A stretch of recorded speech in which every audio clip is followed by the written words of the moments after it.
Big time oil price hike ngayong linggo ating pag-uusapan kasama si Director Rino Abad ng Oil Industry Management Bureau ng Department of Energy. Director Abad, magandang tanghali po. Magandang tanghali, Ma'am Ninya, sa inyong programa at sa ating mga kababayan. Gaano po kataas ang oil price hike ngayong linggo? Well, more than 2 pesos ho ang ating inaasahan.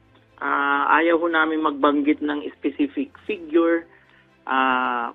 Ngayon hong araw kasi ang mga notification requirement ng mga oil companies para mag-implement ng adjustment bukas ng umaga. So, more than 1 peso, ang sigurado ho natin, more than 1 peso for all petroleum products. So. Director, ano po ang dahilan ng ganito kataas na presyo ng produktong petrolyo?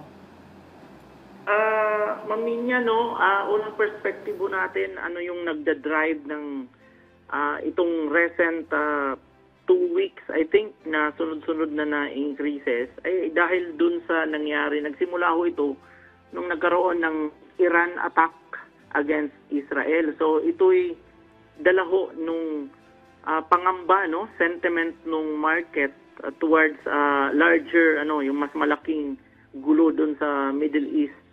But itong gulo na to ay wala naman hong result ng actual supply disruption ng oil. So kung ganun po ang sitwasyon, ang masasabi ho natin nito ay talagang dala ho ito nung tinatawag na speculative effect, yung increases na to. Wala ho itong fundamental effect doon sa talagang pagkakaroon ng kakulangan sa oil supply. Na paano kaya po ang epekto nito sa pagtaas ng presyo ng petrolyo?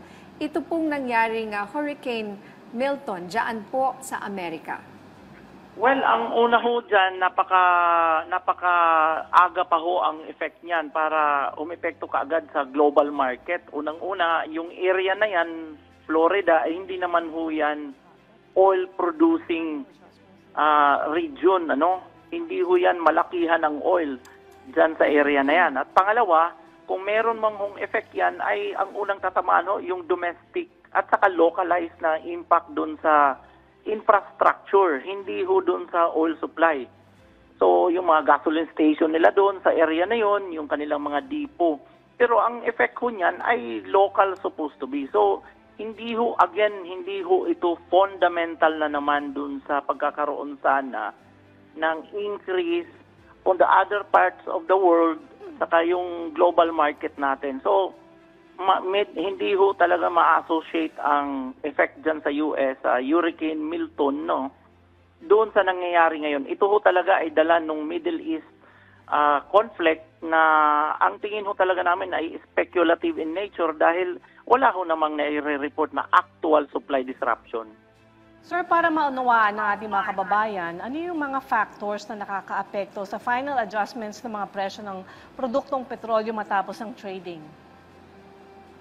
Well, ang atin hong trading, Ma'am Ninya, ay araw-araw ho yan. Mayroon ho tayong tinatawag ng mga assessment firm na gumagawa nung parang ang tawag nila is price discovery. Ito ho yung sa ating area dito sa ASEAN countries, gumagamit ho ang kadamihan dito ng tinatawag na Mean of Platts Singapore. So naglalabas ho ang assessment firm na SP Global Platts nitong Mean of Platts Singapore.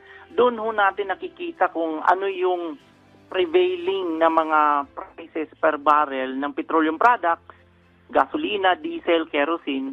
At dito naman ho natin nasasagap yung mga oil companies. Dito ho nila nakikita ang kanilang usual trading price na ginagamit para i-compute yung adjustment on a weekly basis.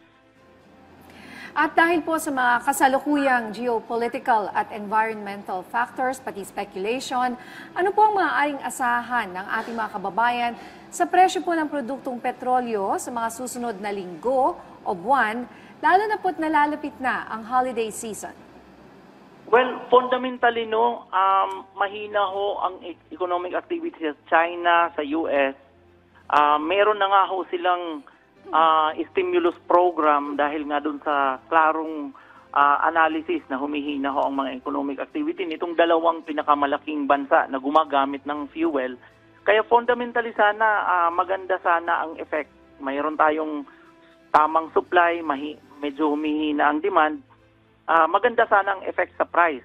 Except lang, nagkaroon niya tayo ng problema recently with Iran attacking Israel, at I think on the horizon yung danger lang doon, yung caution natin,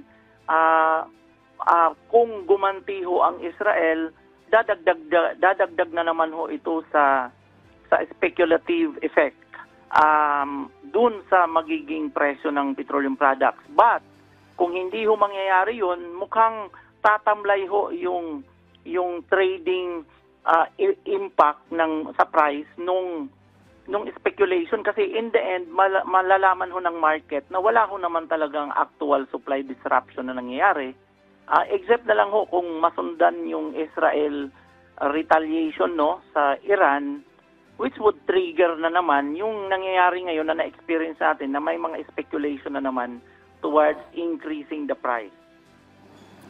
Maraming salamat po sa inyong oras, Director Rino Abad ng Oil Industry Management Bureau ng Department of Energy.